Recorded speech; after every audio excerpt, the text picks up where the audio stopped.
Hi, it's Tom from Lone Horizons and welcome back to Dungeon Crawl Classics solo campaign, Dyson's Delve. We have had quite a long break from this campaign if you're watching these as they come out, because I just kept getting ill over and over again, but I'm a lot better now, as you will know from seeing the other videos I've made recently. And we are just going to get straight back into the combat that we started last time with the Goblin Outcast. In this room on level 2 of the dungeon. We're in room 5 now. It's a small room, only 30 feet long, and there's no surprise because he knows we're here, because we tried to communicate with him. If you can see here, I made a counter for him, but my printer ran out of ink while it was printing him, and hopefully you can make out that he's an old goblin with tufts of grey hair sprouting out from his head in different places. Anyway, so he wears leather armor +1, he's got a hand axe, and he's also got flasks of oil. What we could do is we could roll, say, a d4 to find out how many he's got, because the description of him doesn't actually say. So let's see. 3. Oh, it's quite a lot. All right. Guess I'll just write that here. Flasks. I'll put the blocks like I do for hit points in there. Okay. Right, and I rolled for initiative already. So we've got Orsiet, then Maldivius, then Myrtle the Turtle, then Heaver, then the Goblin Outcast, then Groban. So let's just get into it, shall we? Orsiet is going to go first, our cleric. She has her warhammer out, but switching weapons can be included as part of a move action, which is good. So she can do that and use her sling in the same turn. I think she doesn't have an missile attack bonus, no. And she does 1d4 missile damage with the sling. Okay. So his armor class is actually 15, so that's what they have to beat. He's pretty good, isn't he? Because of his magic armor, I suppose, and his experience. And what's he got? 6 hit points, right? Okay, so she's shooting at him with the sling. 12. So no attack bonus there. I'm not gonna.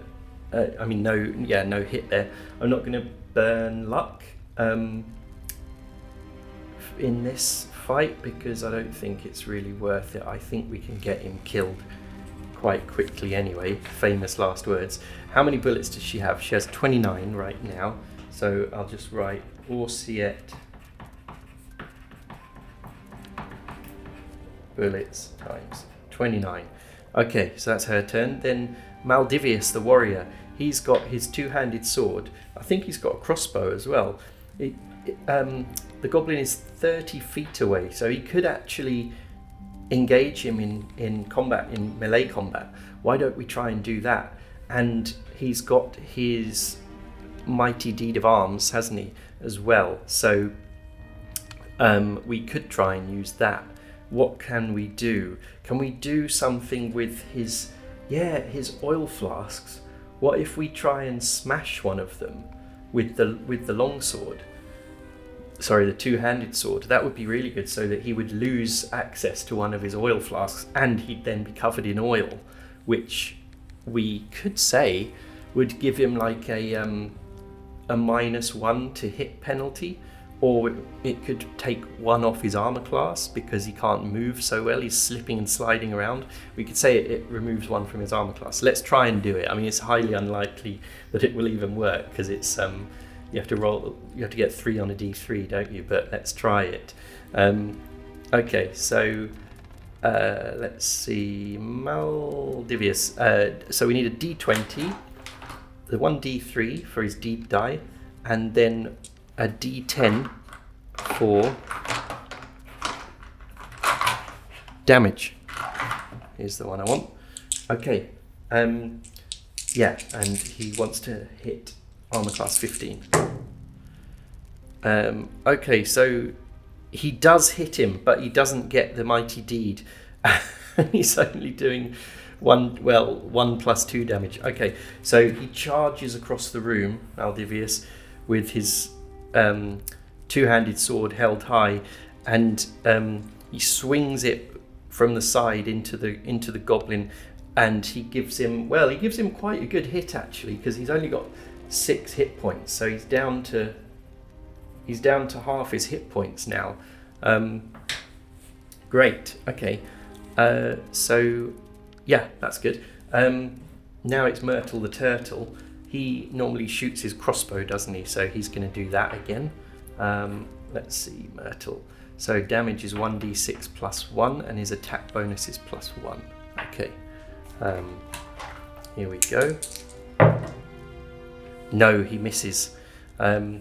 Okay, so Myrtle bolts. What does he have? 21, so he now has 20. Okay. Was Orsiette's bullets, did I do that right actually? She started with 29, so she actually has 28. Okay. Right, yeah, so Myrtle missed. And now it is Hiva.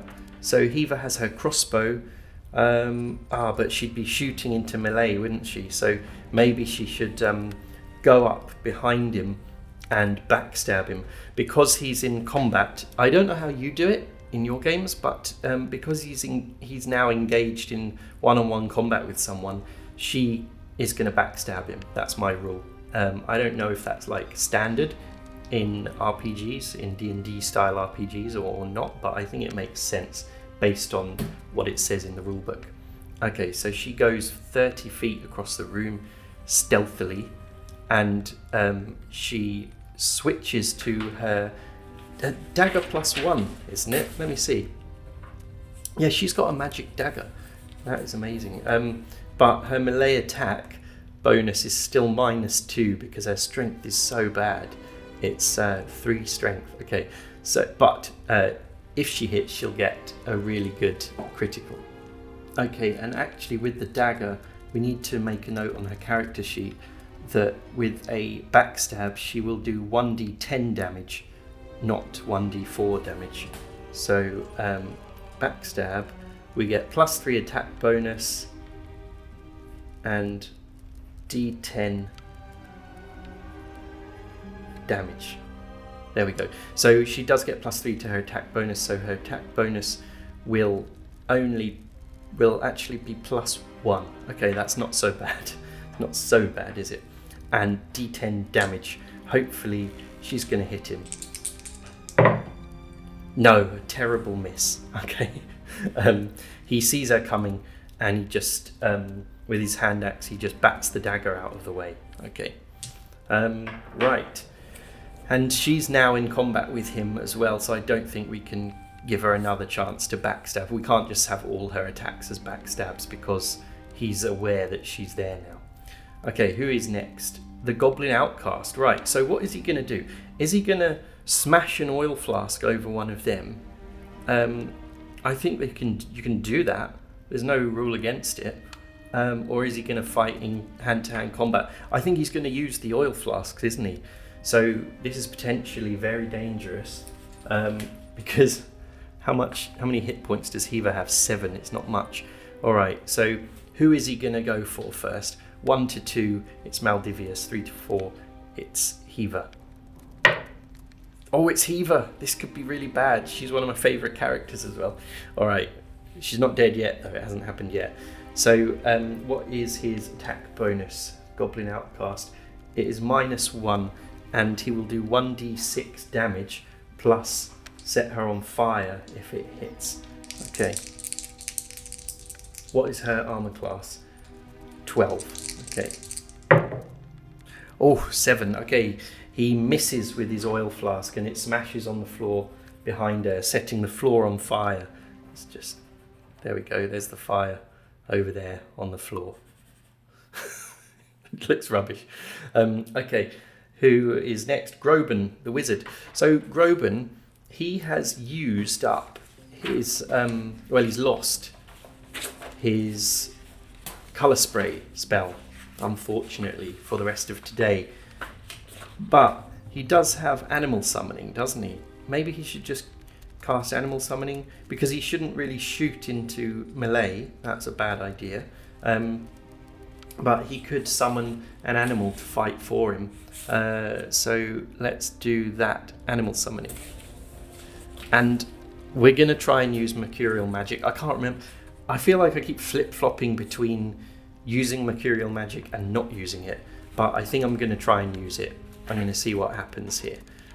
So the mercurial magic effect for animal summoning for him is page 111, number 9. Oh, I've got that in my GM screen, which I made, which is on the monitor in front of me, actually. So number 9 on mercurial magic, anima drain. Oh, yeah. The wizard suffers corruption every time they cast the spell, regardless of spell check, unless they spell burn. So he has to spell burn with this. All right. Right, yeah, that's why he's lost some stamina already. Okay, so I think he is gonna go for he's gonna burn a point of stamina now, and he doesn't lose his modifier. His modifier doesn't get worse as a result of this. He just, if he burns everything and goes down to 1 on all his physical stats, then he can't spell burn anymore. So let's do just 1 point of spell burn. So he'll go down to 6, and he'll get a +1 bonus on his spell casting. Let's see. So the spell check is normally 1d20 plus 2.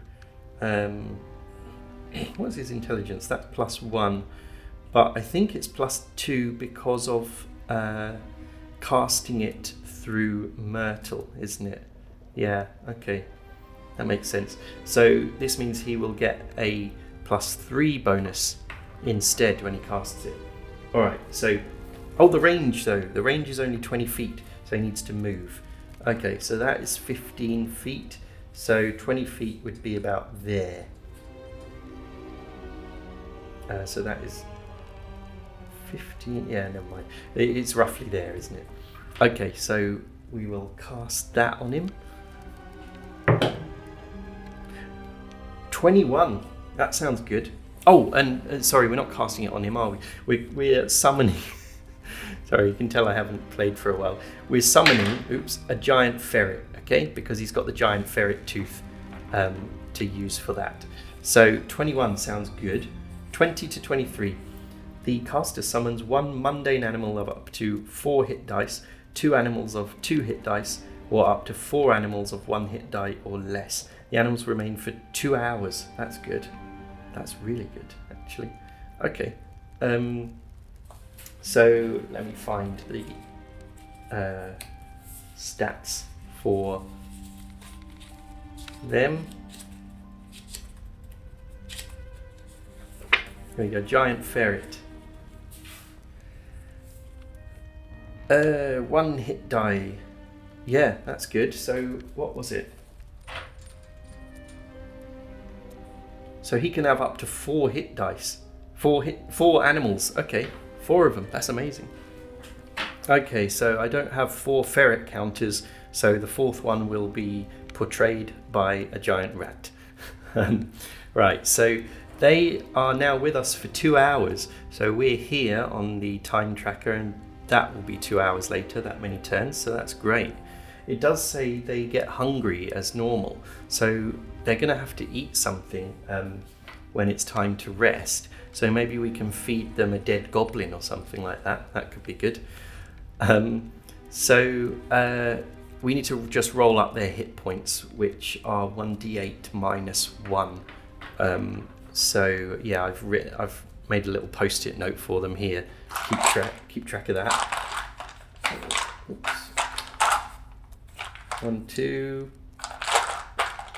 3, 4. Okay, put them in order where they landed. Okay, so -1 means the first one has 2 hit points, second one has 2 hit points, third one is tough and has 7 hit points. The fourth one has rolled a 1, so I'm guessing he just has 1 hit point rather than 0, and he spawns in dead. Would be a bit weird. Okay, and I've added them to the end of the initiative list. That's what I normally do. Okay, so that was Groban's turn. So now it's all the ferrets, right? And they are just going to gang up on him and just start biting him. Just laying into him, biting chunks out of him, I think. Okay, so giant ferret, he has an attack bonus of +2, which is his bite, and he does 1d4 +1 damage. So this is the first one. No, he misses. Second one, he misses as well. Third one, he misses, because they're going for armor class 15. Fourth one, no, they all missed. They're terrible at fighting. I imagine the elderly goblin just darts out the way of all of them quite easily. Okay, so now it's Orsiet's turn again. I don't think she wants to shoot into melee with her sling, so she will switch to her warhammer and go and join the melee, run across the room, and swing her warhammer at the goblin's head. So she has no attack bonus at all, and she does 1d8 damage with her warhammer. Okay.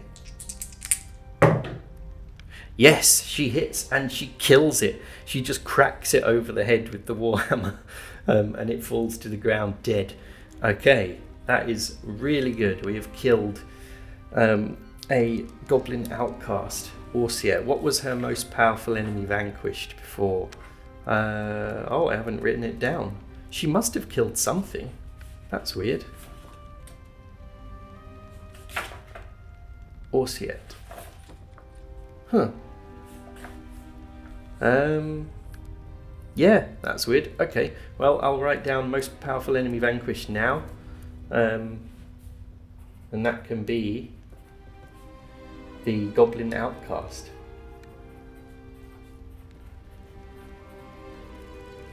He was only 1 hit die, I think. He had 6 hit points. He must have been a 1 hit die creature. I'm just going to make a note of that so we know who is more powerful than him.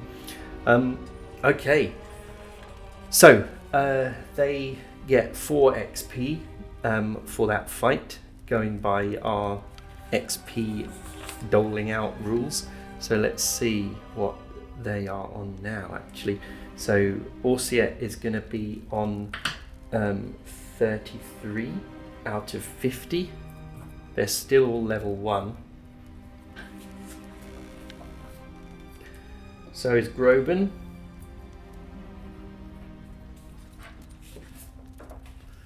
So is Heaver. And I think Maldivius will be a bit lower because he's joined us later. Yes, he's on 14. So he's on 18 out of 50. So he's going to lag behind a bit when we start leveling up. Okay. So let's just check. We know he had a hand axe, which isn't of interest to anyone. We know he had 2 flasks of oil left, which is really good. Why don't we give them... Who has the highest agility? Heaver, I think. Let's see. Yeah, Heaver has the highest agility, so she should have the oil flasks, really. How much stuff is she carrying? She has 10 out of 13 items packed. She's carrying one oil flask, so let's give her both of the others. Now she's got 12 out of 13 items packed, meaning she can carry 1 more thing in her backpack. Okay, and I think he had something else as well. Let me just see. Goblin outcast. Yeah, he had his leather armor +1, but thing is, it's the size of a goblin and it stinks of goblin sweat, which probably smells like kind of horrible, like, you know, when you empty your food waste bin and then there's like bin juice at the bottom of the bin, and I think that's what goblin armor smells like after you take it off a dead goblin. So no one is going to want to wear that. No one can fit into it, and no shopkeeper would want to buy that from us either. So I don't think we can really use it. But it does say he has a necklace worth 800 gold pieces. So let's give that to someone. Maybe not Heaver. Who's carrying the least? Orsiet, 8 out of 16. Actually, in the I had it here a second ago, the rules we're using for encumbrance, it does say that jewellery doesn't actually count because it's small. So we will just, well, let's give it to Maldivius. So necklace.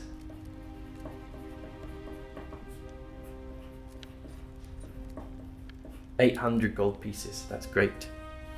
Really good. We won't get 800 when we sell it. We have some rules I'd like to use for determining how much money they get from selling things in shops, which are quite interesting. Alright, so that was that turn done. The next turn is a resting turn and a wandering monster roll.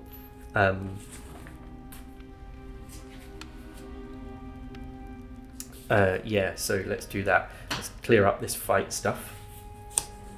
Oh, and I will also just adjust their character sheets for ammo that was used. Orsiet now has 28 bullets. Myrtle has 20 bolts, which are on here, I think. 20. There we go. All right. Let's clear up these. Okay, so now they need to have a rest and roll for wandering monsters. They can't do anything on this turn. Let's see, here we go. Nothing, great. So they just rest there. Right, so it's great we've got 4 giant ferrets in our party for 2 hours. That's really good, we're going to make use of them. Alright, so, where is the map? That's here, Dyson's Delve level 2. Let's see, where do they want to go? This was a dead end, this room. So they came down these stairs and they explored these rooms.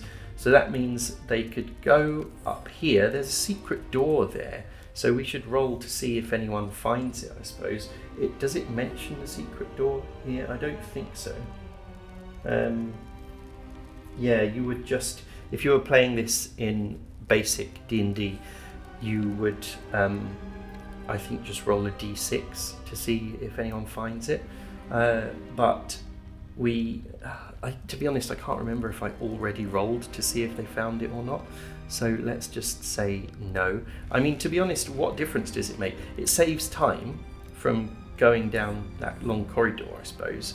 But other than that, you don't avoid any encounters from it. So let's just forget about it for now. I think I already rolled on it. So they could go this way to the north and the west, or they could go southeast. So why don't we just roll to see what they decide? Because obviously I know what's going on in these different places. All right, so 1 to 2 is that way, 3 to 4 is that way. 4, okay. The party decides to go down this way, down here. So back to room 3. We decided they could move through 2 discovered and searched rooms, cleared rooms, per turn. So that's room 3, they get to there, right? And then they need to go all the way down here. I think we should probably count this section of corridor here as an area to move through. So that would mean they're going to be, because they haven't explored this, that would mean they'll be sort of halfway through it. So why don't we say on this turn, well, let's just say they end up in here searching this room on this turn. Okay. We don't have our little green marker for them.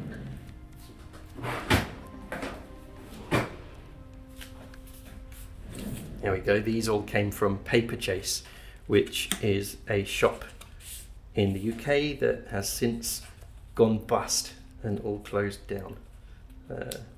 So these are really precious to me. I don't want to use them all up. All right, so they made it to here on this turn.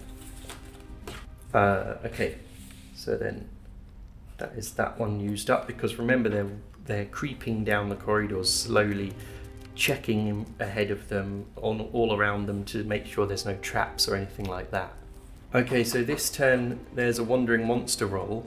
I think we should do it now, and if there are monsters, they'll be coming around, they'll be coming down this corridor from this room, and we'll be approaching from the north, around the corner as well. So let's just roll for that. No, there's no monsters. Okay, and we reach this door here. So this is room 6. Oh, and I'm gonna make have I been making notes about what dead bodies there are? I mean, I did it there, but then we fought all those other goblins and fire beetles and things. So I think I'm not gonna bother. So room 6. Here's the door. Let's see. Are they gonna listen at the door? I think so. I guess I should give them a DC check for listening at the door, because I'm not playing OD&D. How would that work? Let's think. What would we use to listen? Which attribute? Probably just luck, really. So let's say, who's the luckiest person? It's probably Orsiet. She has 14 luck.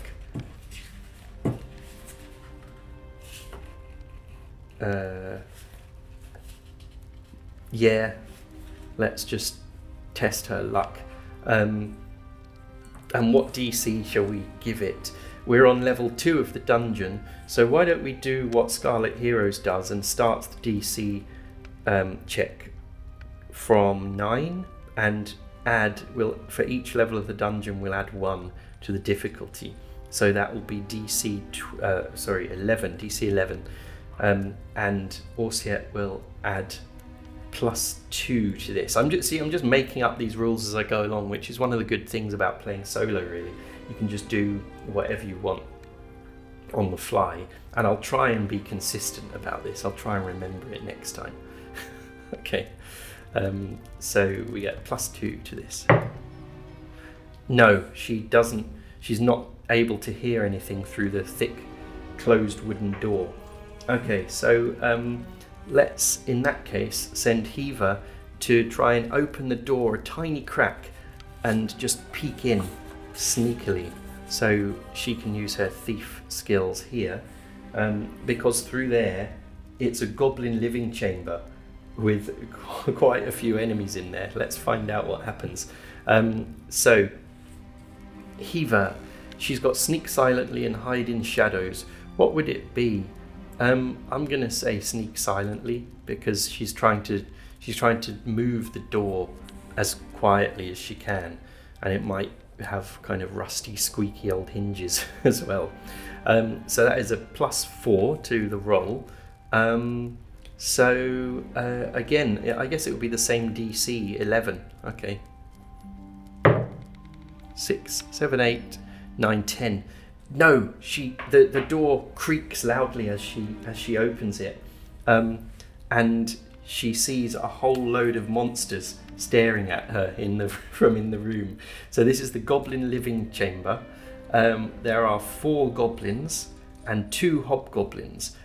Wow. The hobgoblins each have 500 gold pieces. One wields a battle axe +1, and the other has 2 potions of healing. Wow. And here, by the way, I've written here roll for effects next to the battle axe +1, because I decided, as magic weapons are so rare in this campaign, right? Wouldn't it be good if every single one that we find has an extra magical effect that it does? I think that would be really nice. We've left it too late to do that for Heaver's dagger +1 that she got from Claimmail Chad, the zombie, that it was sticking out of, but we can do it for any other weapons. The only question is, what table shall we roll on? So give me a second and I'll find a suitable one.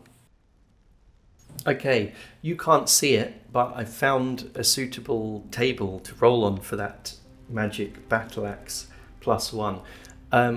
In the old school Essentials Advanced rules, which I have the PDF of, there's a whole section on generating magic weapons. And the magic weapons section, like the standard magic weapons section, isn't that inspiring. There are no special axes on there. There is only like axe +1 and axe +2, whereas for like daggers you've got all different kinds of magic daggers. But they do have a magic swords table, and that's like a D100 table, and it goes up to swords +3.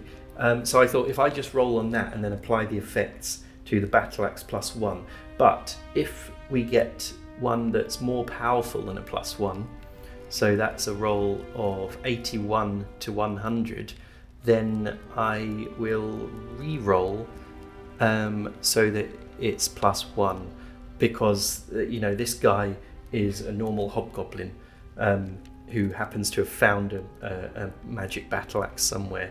He's not high level himself. Okay, so firstly let's just move the marker for where we are. We are now there. Oh, I had 2 of them. Didn't know. All right. Okay, so I will roll on that table first, because whatever it does, he's going to be doing that effect on us during the fight, so this could get quite risky. 72. Sword +1, luck blade. Okay, so it's a battle axe +1, luck blade. Let's see, let's look that up. Grants the wielder protection and a number of wishes. See wishes, page 149. So protection is +1 bonus to all saves. That's good. And it's got charges, 1d4 wishes. It's got 1d4 charges for the wishes.